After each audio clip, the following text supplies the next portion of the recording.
I can only sing Evidamo. That's all I can sing because the rest is just up to her.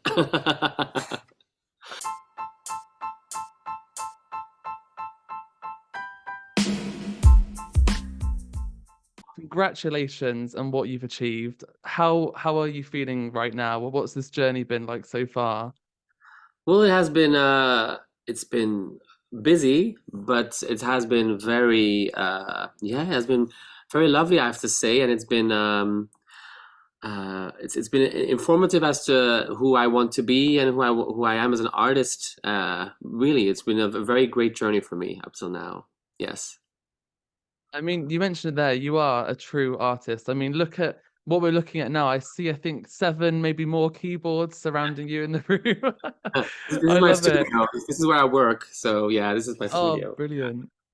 No, you really are a true artist, and it's not just your music, but also the visuals. You know, I really want to mention the music video for because of you as well, because it features two ballroom dancers and two drag queens, which I just adored, and so many fans did as well. I'd love Yes. to know what came, what how did you come up with the idea for the video? What was the inspiration behind it all? Well, I think it's two things. The first I have to say is when I got the opportunity to participate in a national final in Belgium, I really wanted already then I was already certain that I wanted to do this kind of video, but more of the idea of representing something that is really integral to queer culture. And I also wanted to give because it's such a especially in Belgium. I was only thinking of Belgium at that point. So Belgium was already a big platform. I thought, and I thought a lot of people in Belgium probably have never seen what is ballroom, and maybe they haven't seen a drag queen perform. And I really wanted to include people who would normally maybe not have that platform in a mainstream area.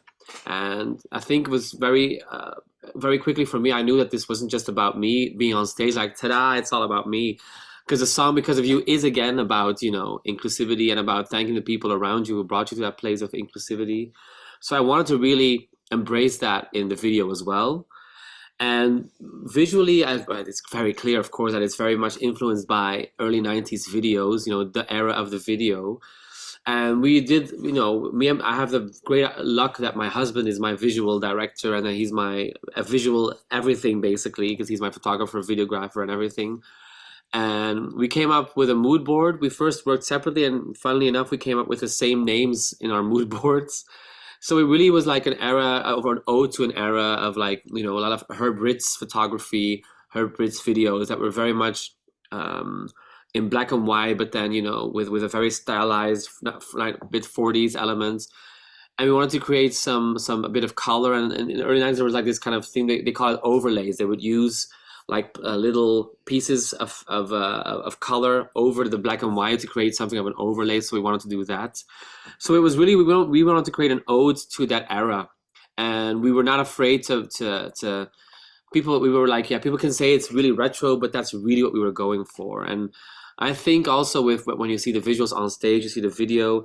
What I do know that it's very consistent, and I'm very proud that it is very consistent. So it's nice that you notice all those elements. Oh, 100%. No, absolutely. And you were definitely successful in achieving, what you and your husband set out to achieve because you did all that. And, as a queer person and, speak on behalf of the community that, we're a part of, so thankful for you to bring queer culture to the forefront and to just celebrate it in such an inspiring way. I really think, as you mentioned in a recent interview, you shared that it's really about the chosen family because of you, which it happens a lot in the queer world, as you mentioned. So, Yes. Yes. talking about the message again, Gustaph, would you like to send your fans that might be struggling at the moment with their maybe sexuality or identity, or feeling scared of being their authentic selves? What message would you send to them alongside your song? What I can say, I'll start from the song and I'll go into the possible advice I could give to young ones. But I wrote that song with Jawad Alul, a fellow queer artist here in Belgium, and we wanted to write a self-empowering anthem that was really about celebrating yourself, but always with the idea of uh, I got here because of someone else or a tribe or a family. Because it would be silly to sing something like that and not know who brought you there and not acknowledge who brought you there because you're never alone in that sense. And what I can say maybe is when I sing the song and when I wrote the song, I was thinking very much about, because I grew up, I was born in 1980, so I grew up in a different era where it wasn't the most horrible thing. I'm sure decades before it was even worse, but it was still a bit. It's not the open as we have now, and I noticed that I've looked or found people who were in the same boat as me, who were a bit marginalized in society and who didn't really fit in. And because you have that shared experience, you start hanging out more and you become a tribe or a family. And I think that's something that we've been doing in queer culture for decades and maybe even centuries, because we had to take care of each other when no one else would. We only had us to rely on. And when I say when I say to young ones who are scared to open up or are scared to become themselves is I think find people that will embrace you no matter what.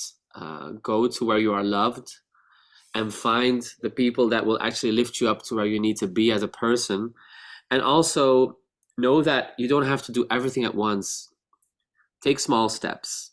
If you don't, because for me it's the same. I grew up in a small village. I didn't really have a queer friend, or I didn't think there was a queer friend in my village. It was literally a village, and I really was the only gay in a village in my in my. And I opened up to my best friend, my girlfriend, and women are great allies to us. We all know that. So, and she didn't have a reference of gay culture, but she embraced me nonetheless. And it made me stronger and made me more confident. And that made me take a step to go to a city and talk to some people in gay communities and gay centers that would help me with my questions and stuff.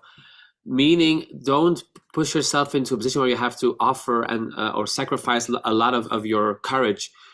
Take it step by step, and you can trust people around you for sure. And it doesn't have to be a queer person; it can be an ally as well. But find your tribe and find those people because they're always there. I hope that's a bit of good Such advice. Yeah, that's brilliant advice, Gustaph. And you mentioned the importance of allies, and I think that's so important as well, especially, looking at the world right now and the current political climate with, anti-trans and anti-drag bills we're seeing in the US, but also spreading in Europe as well. We see it around the world. So, Yeah. what would you say to people out there who maybe don't understand the queer community, who could be allies and help our community in such a difficult time? What would you say to people who maybe don't know what to think about everything going on in the world? It's a very good question. I think what I set out to do with especially with the visual character and the visuals of Because of You in the video is I wanted to incorporate messages or incorporate sorry, parts of drag culture and parts of ballroom culture, but I really was very adamant on keeping it positive. Not that and I'm not the one to say that you should express yourself in one way or another. For me, it works when it stays on a positive scale and when it stays on a look at this fabulous drag queen and she's having fun. Look at those people, because I'm sure there are people who don't know what a duck walk is, and they shouldn't have to know what a duck walk is. It's not it could be obligatory in a gay world, but it shouldn't be.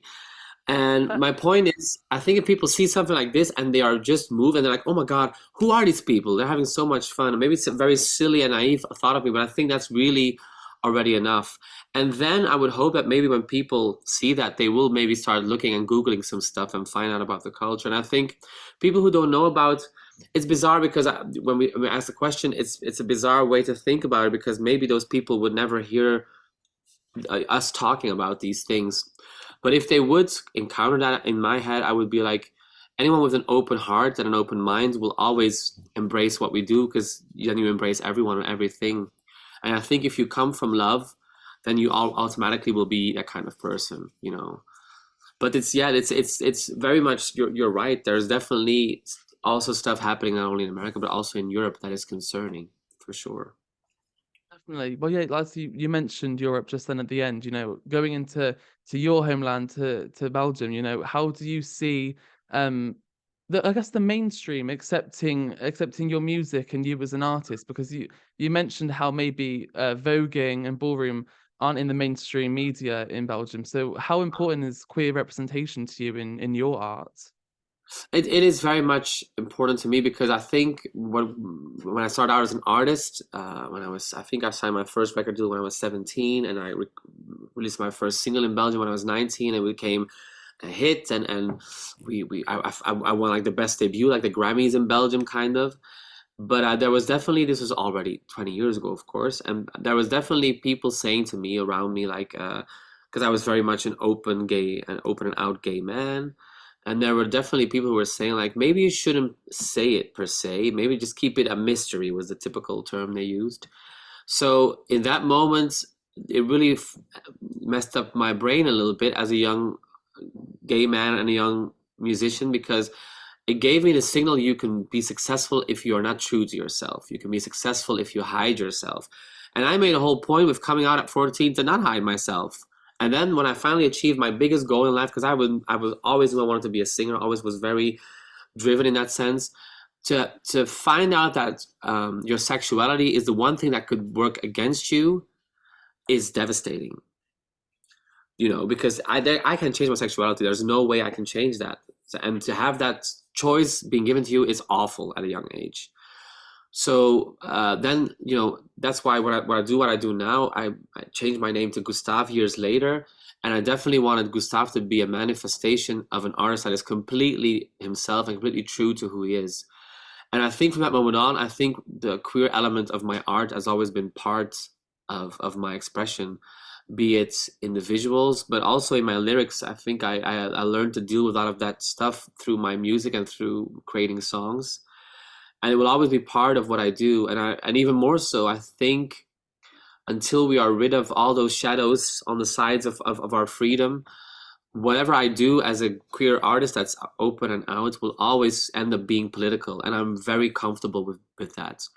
I won't be someone who will say political things, but I think just by being myself, it's already a political thing, and it's something I'm not ashamed to use, and I think it's actually my duty to. So when you have a platform in my position, you should do something with it. It would be a terrible waste for me not to talk about who I am as a person, and not to look for people who can understand what I am as a person and help maybe people who understand who I am as a person. You know, Gustav, it's so inspiring for people to just hear about the journey you've been on in your career because you have faced difficulties, as you mentioned. But, you know, look at you now, you're at Eurovision Yes, 2023. It's an incredible journey. It really is. it Uh, really is. It truly is. It truly is. Yeah, yeah. And I'm also very proud that because I have to really honestly say that because I'm working with the official broadcasting system in Belgium, and they have been nothing but supportive of all my choices. Like they are really 100% going along with this journey, and I've never ever even felt an inkling of doubt from them. So that's really beautiful for me as well. That a country that maybe was telling me to doubt myself 20 years ago is now saying that be yourself and let's do this together. So it is a very nice full circle moment for me, I have to say. I can imagine. I was just about to say you stole the words out of my mouth. I was going to say that is a perfect full circle moment. It really is. And you know, Yes. your fans are cheering you on all the way, and all your new fans now with Eurovision as well. And you know, mentioning fans, Gustav, I have to mention so many of your fans are begging and just dying to know whether you will be bringing voguing on the stage of Eurovision. You know, I'd love to know that as well as a fan. Can you give us maybe a little sneak peek of what your performance will bring? If I would tell you anything, the official broadcaster will have my death, and you'll have blood on your hands. So I cannot say that. But yeah, just just have faith that I will come up with something really, really good for you guys. We know that already, without a doubt, of course. We know that, Gustav, you know, and obviously we're going back to Eurovision. This has to be mentioned too, that you know, you've taken part in Eurovision twice already as a Yes. backing vocalist in 2018 and 2021. So I have to ask this as well. How does it feel to have your own performance this year? Again, a full circle moment, I'm sure.